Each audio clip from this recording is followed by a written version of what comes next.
দেশটাকে আর ধ্বংস হতে দেওয়া যাবে না। এই দেশটাকে আমাদের বাঁচাতে হবে।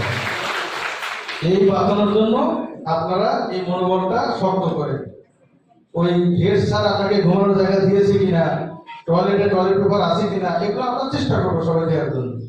পুলিশ আপনার কথা শুনবে কি শুনবে না, আনসার শুনবে কি শুনবে না, ফোন করলে আসবে কি আসবে না, মনে করেন যে কেউ আসবে না, কিন্তু আপনার জায়গায় আপনি কি থাকবেন, শক্ত থাকবেন এবং আগেই সিদ্ধান্তটা নিয়ে রাখবেন যে সবাই যদি কেউ যদি আমার সাথে না থাকে তাহলে আমি কি করব।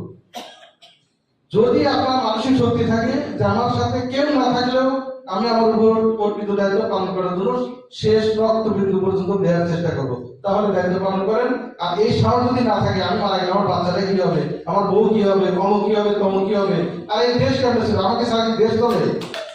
আমরা যারা এইটা মনে করি, যারা মনে করি যে এই রাষ্ট্রের জন্য আমার বেঁচে থাকাটা বেশি জরুরি মরার চেয়ে, তারা আগেই একটু বলেন যে স্যার আমার বেঁচে থাকা বেশি জরুরি, আমি মরতে চাই, আমি ভোট দিতে যাবো।